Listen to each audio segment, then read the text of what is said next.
Thanks to Ravi and Tracy and the YCCI staff for putting this together. I'm going to do a quick test run. Should they come off? I don't know. No, okay, they're okay.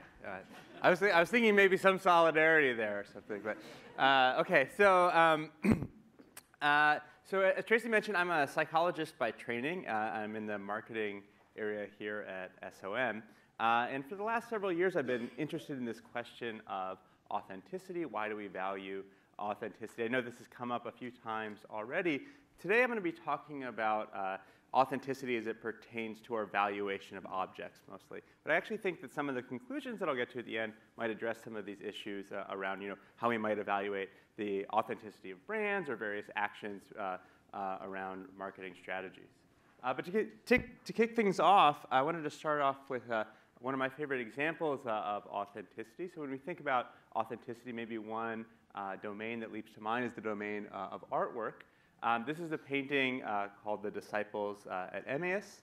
And when it was first discovered in the late 1940s, it was hailed as the, until then, unknown masterpiece of Johannes Vermeer, the Dutch painter. It quickly went on to become a national treasure. That was until it was discovered to have not been created by Vermeer, but instead by the master forger Van Meegeren. So when it was discovered to be this forgery, it went from being the most valuable painting in Holland to this nearly worthless curiosity. And what I think is really interesting about this particular example is, unlike other cases of art forgery that you might be familiar with, this particular picture has no duplicate. In other words, when it went from being this very valuable object to this worthless object, none of the perceptual properties of this object were changing in any way. Just merely people's beliefs about it. So, as a psychologist, I think this raises a really interesting question. Well, why do we care so much? Why do we care so much about an item's history in assessing its value? Naively, I thought that one simple way to answer this question, well, you just ask people. Why do you value authenticity? As I'm sure many of you know, it turns out to be not quite that easy. And I think authenticity in particular is interesting because when people actually tell you about authenticity, they say, well, yeah, I value authenticity. I value authenticity for lots of different goods, lots of different types of purchases. But the types of justifications they create tend to be highly circular. So they say things like, I want the authentic thing because it's real or because it's genuine. And they actually have a very difficult time telling you some of the underlying reasons why authenticity might be important to them. And I actually think there are some larger problems here that might actually contribute to this. So one issue is that we often refer to authenticity in relation to some characteristic or standard. In other words, we have to know, is it authentic with respect to what? So you could talk about lots of different types of authenticity, and then that's going to depend then on who's evaluating the authentic object and how they define authenticity. So it might change a little bit from person to person. The other issue here is we use the term authenticity in lots of different ways to describe lots of different types of objects and experiences. So you could talk about authentic Mexican food, an authentic moon rock, an authentic diamond, an authentic Rolex watch, an authentic Vermeer. In all these cases, we use the same term, but it actually just seems that maybe we're actually saying something slightly different in each one of these cases. So then the question arises, well, can anything systematic be said at all about this domain, about this concept of authenticity? And some researchers have said no. Really, authenticity is applied so broadly in so many different ways that really we can't say anything systematic about it at all. So I took this as a challenge and want to say, well, can we start to identify some of the underlying psychology here, some of the psychological underpinnings to this concept of authenticity? And the approach that I'll talk about today is, oftentimes when we think about authenticity, we're talking about the difference between real versus fake. So you could think about, the authentic Louis Vuitton handbag that you go to the boutique to purchase versus the knockoff handbag that you might buy in Chinatown or something like that. Okay. So we use the term authenticity to describe the real one from the boutique, but there are lots of things that are confounded between these two examples, right? You might be worried about issues of deception. There might be real differences in the quality of these goods. There might be real differences in the market value or the resale value of these items. So instead, I'm going to focus on objects that are all are in some way authentic, and look for differences in valuation between them, right? With the idea being that, well, if we can get some purchase on what causes variation in judgments of value for lots of different authentic objects, then maybe that's telling us something about the underlying psychology. So I'll give you a concrete example. It turns out that Louis Vuitton actually has multiple factory locations throughout the world. They have an original factory in Paris, France, a newer factory in San Dimas, California. And if you ask people, two different groups of participants, how much would you be willing to pay for an authentic Louis Vuitton bag, one coming from the original location in Paris, the other one from a newer location in California, people actually give you quite different estimations of value. So, about $340 for the one from the original factory, only about $130 for the one from a different factory location. So again, all of these objects are authentic. So the approach here is to say, well, whatever is driving this difference in valuation, maybe that's telling us something about people's underlying psychology, why they might value authenticity in the first place. Okay, and just to kind of sum up across a number of the studies I'll talk about today, I think lots and lots of evidence is converging on this idea of symbolic proximity, that what people want when they want authentic objects is to have some sort of closeness or proximity to be next to some essence of the thing that they value. So, we value certain types of entities, maybe various celebrities, movie stars, our favorite band, maybe luxury brands. And when we consume authentic objects, it's serving as a way to kind of be close to or be proximate to the essence of those entities. This can be reflected in a spatial proximity. We actually want to, in some way, consume something that has physically touched the essence of those sources, that has, for instance, been in contact with my favorite celebrity or is from the original factory location, but also talk about some more recent studies we've looked at, looking at temporal proximity. So I want to be closer in time to what I perceive to be the origin or the essence of an entity or of a brand. Okay. So I'm just going to go through now a few studies that we've done that I think all kind of converge around this idea of proximity or symbolic proximity. This was a study where we looked at celebrity memorabilia, and in particular, people's collecting behavior around celebrity memorabilia. So we obtained data from a few different celebrity auctions. One auction was known as the Auction of Camelot. So after Jackie O passed away, Sotheby's auctioned off all of her possessions, all of JFK's possessions. And the second auction is from a more recent auction of all of Marilyn Monroe's possessions. So these are a large number of items spanning a broad range of categories, antiques, art, clothing, decorations, furniture, et cetera. So we have for this data set both the pre-auction estimates, how much the experts in the auction house estimated each of those objects to be worth, and then also how much they sold for at auction. And then what I did is I had a group of coders who were blind to hypothesis go through and rate each one of the objects in terms of how much contact they thought a person would have with that item. Right? How much physical contact do you think JFK or Jackie O might have had with this item? So to give you a sense of what this looked like, a high contact item might be something like a shirt. A low contact item might be something like a picture frame, a camcorder versus a table lamp, a piece of jewelry versus a vase. And in one analysis, what we did is we equated items that had the same estimated value. So those estimated values that were generated by the auction houses, we paired items that had the same estimated value, but differed in their perceived level of contact, so like I'm showing you here. And what we found was that essentially then controlling for the estimated value of the item, items that were seen as having more contact or potentially more contact with those celebrities actually sold for more at auction than objects that had less perceived contact. So kind of consistent with this notion that part of what people are consuming here is this idea that the celebrity physically touched the object and a little piece of them, in a sense, rubbed off on it. If we look at the entire data set here, these are the physical contact ratings along the x-axis. On the y-axis, the amount that they sold for at auction. So we see a strong positive relationship for JFK and Jackie O's possessions, and also a positive and significant relationship for Marilyn Monroe's possessions. So I've been holding out on you a little bit because we actually looked at one other auction, but from somebody who was not so well regarded, Bernie Madoff.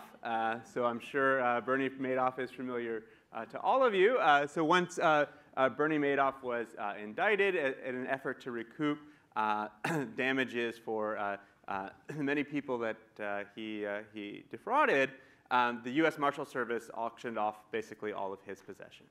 Okay? So we can submit Bernie Madoff's possessions to a similar type of analysis, and what we see is exactly the opposite pattern.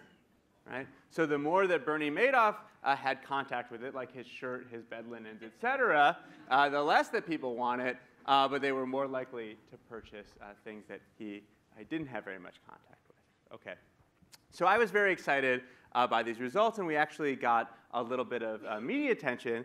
And I was actually surprised that this media attention made it as far as the Daily Mail. So this is a figure that the Daily Mail reproduced from our paper. So I was really excited about this. Wow, the British tabloid magazine, the Daily Mail, it's covering our research. That was until I went to the Daily Mail website and looked at the other kinds of scientific research that they're covering. Okay.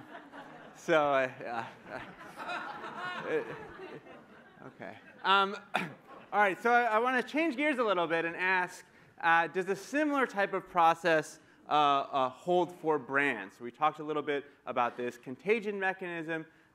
Do we see something like that in the consumption of luxury goods? I mentioned before this example, the Louis Vuitton bag made in Paris versus the one made in the US.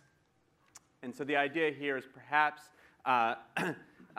we value, or some consumers value, items from the original factory location because, again, they see that those objects as actually possessing some essence of the brand. They physically touch kind of the origin of Louis Vuitton, and that enhances their value. So this is actually work in collaboration with Ravi. We did a number of studies trying to get at this idea, but I'm going to tell you about one. This is actually, I think, kind of, you see this kind of messaging in lots of different places. This is from New Balance.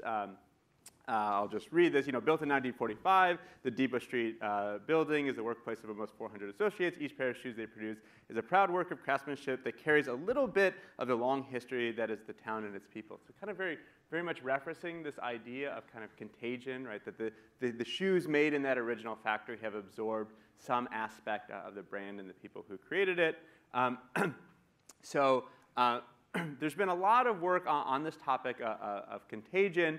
And some researchers have developed these kind of priming manipulations, so these short vignettes that are supposed to activate or more strongly activate this notion of contagion, things spreading. And so our hypothesis will maybe activating this concept of contagion, making it more salient in the minds of participants, would actually lead them to show a stronger preference for items that are from the original factory location. Okay, so that's what we did. We had participants in the first part of the experiment. They read one of two different types of vignettes. So half of our participants read these kind of contagious vignettes. So these were things like, a child starts laughing, and then many other children start laughing. So the laughter is spreading.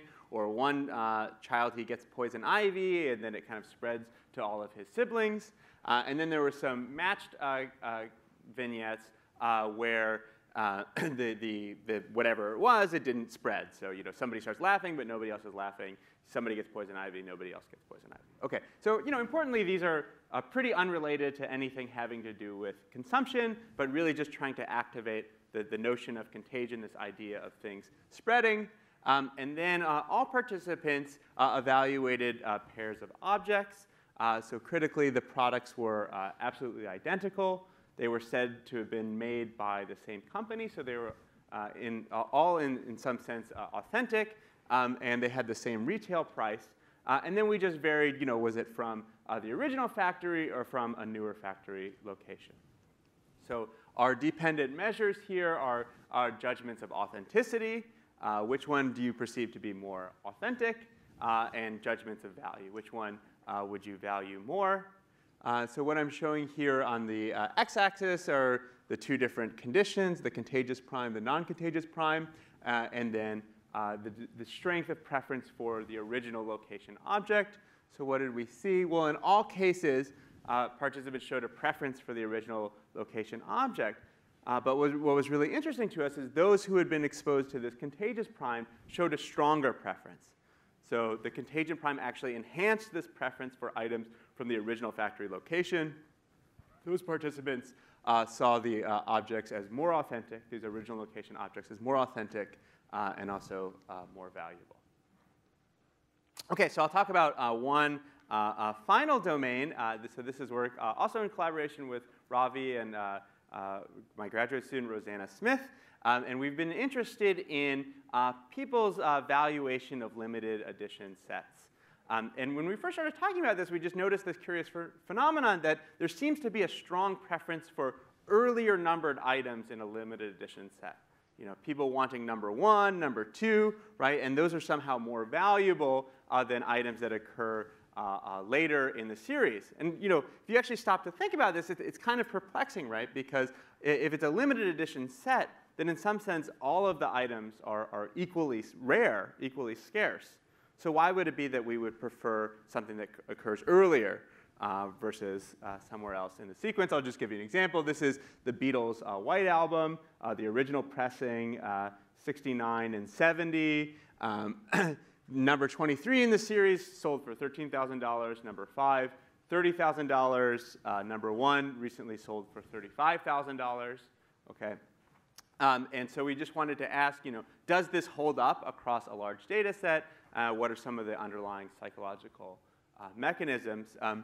The hypothesis here is like what we're seeing for the kind of the physical contact, the physical contagion. There might be a similar notion of wanting to be temporally close to the source. The idea is that, well, the Beatles, kind of in some abstract way, they made this record, and then number 1 happened, and number 2 happened, and number 3. And so a preference for these earlier occurring items is reflecting a desire to be kind of temporally close to the origin of that record being produced.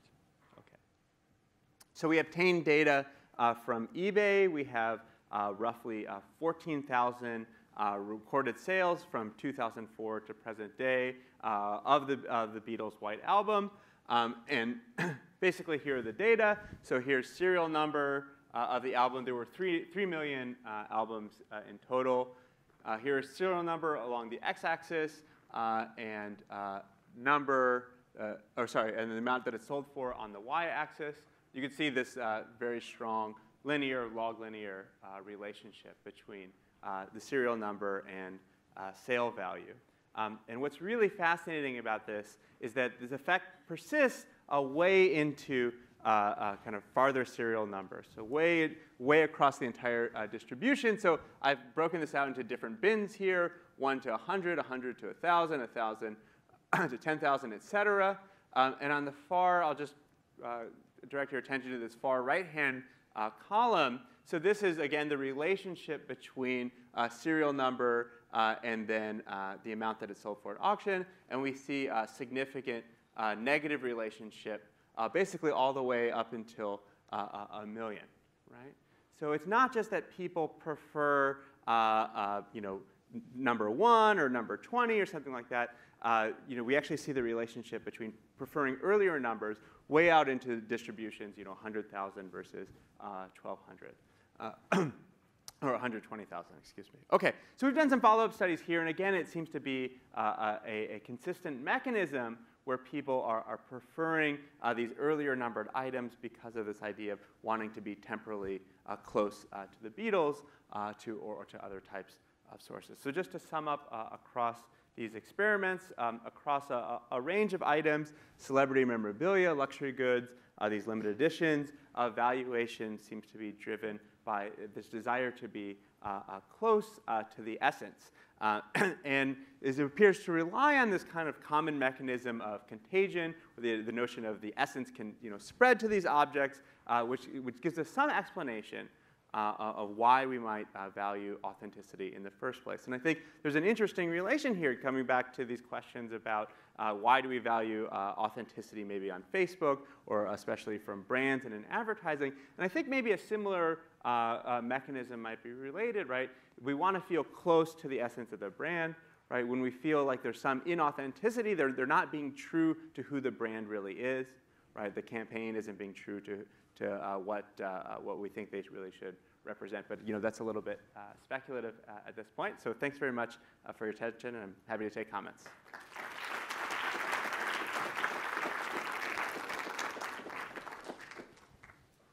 Yeah. I'm coming. Okay, thanks. You didn't mention scarcity in this and the role it plays, or the linkages to authenticity, because there's the limited edition things, and I see a lot of activity in marketing and branding where they launch something that might be for a limited time only or a limited edition. There's a scarcity element in that too, because it might not come out again. What role does that play? Sure. I think when we talk about these valuation of one-of-a-kind goods or limited edition goods, scarcity is always a driver. I think that helps us to understand, for instance, differences in between these kind of real versus knockoff products. I think it gives us less purchase on understanding cases where everything is in some sense authentic, and we're seeing variation between them. So the short answer is lots of things feed into valuation overall, but I think it's actually possible to parcel out this scarcity component from other types of authenticity judgments.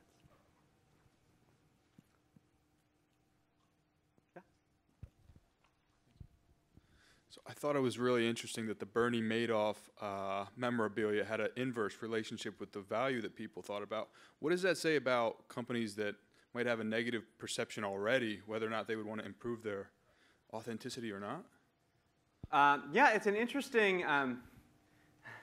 That's an interesting idea. It's not something that we've directly looked at, but one thing that you might take away is that if the company has a really tainted image, then highlighting connections to the origin, that all these products are from our original factory, something like that, that might actually be a bad thing.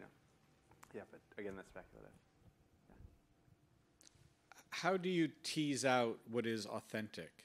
Because, for instance, in the brand, the Louis Vuitton, the fact that location had such a negative impact on perceived value is not something you'd like to brag about if you're trying to sell bags and fill up a factory.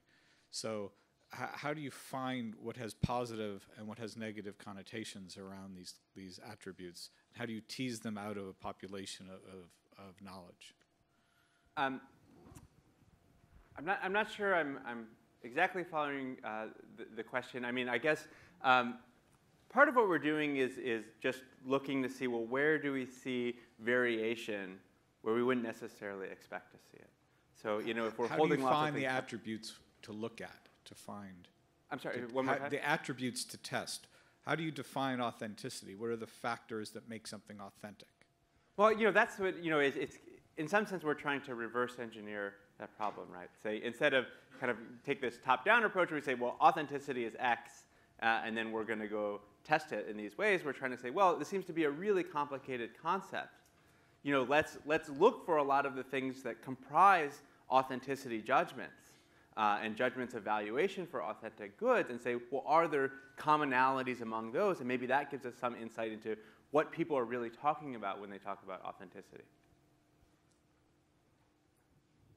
Hi. I keep, as we plumb the depths of authenticity, I keep looking for the grizzled guy in the factory with his hands pounding the leather to make that bag. Mm-hmm. And it seems as though we skim along the top of that. And so I guess psychologically, as a psychologist, I want you to address that. I mean, how do we get to that next level lower of really what authenticity is or used to be? It kind of links back to nostalgia, which we were talking about earlier. Yeah, I don't know that guy, but maybe people can have an introduction. I think a lot of this turns on people's concepts, right? I think a lot of the time authenticity is constructed, right? It's constructed through things like advertisement or maybe things that we inherit. So I'm not sure any of us have detailed knowledge about the lone cobbler working away, but that's an image that comes to mind very quickly when we think of something like handmade goods. And so that's why I kind of use this term symbolic proximity. Because whereas we find that authenticity judgments follow some of these hard and fast rules, at the end of the day, it's really relying on people's concepts, which might be, very distant from the actual reality. I'm imagining Louis Vuitton products in the original factory being made by hand, maybe by some lone craftsman, but the reality of the situation might be very, very different. So, pulling out, I think you bring up a really interesting point, but maybe one of concept rather than consumer knowledge.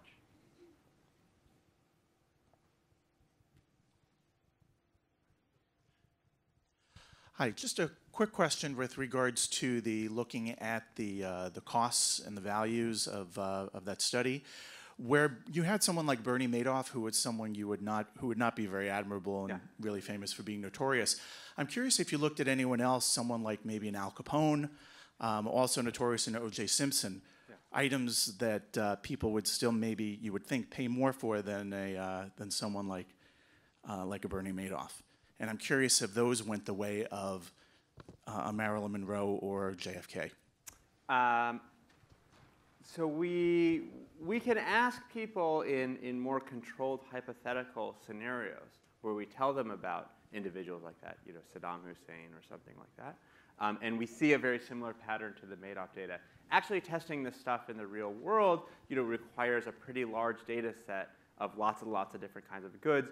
Usually for these types of celebrity auctions, they tend to be kind of one-off auctions, or they'll auction off kind of 10 objects at a time. There is a market for murderabilia and collecting Nazi paraphernalia and all this kind of stuff. I mean, trying to understand that phenomena, I think, is an interesting project in its own right, because there is inflated value there, but it's probably not coming from something like Contagion, right? It's coming from other types of desires, maybe just the perception that these objects might be valuable to somebody else. I'm getting them as kind of collector's items. There's the Bernie Madoff item as a collector's item. Down the road, some other nut job might want it.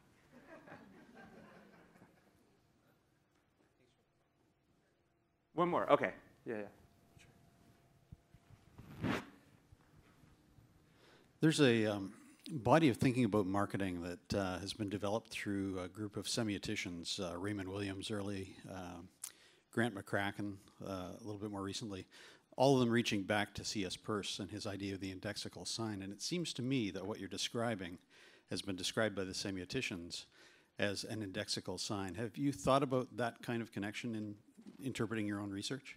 Sure. I mean, that's something in academic publications we talk about. I think there's a nice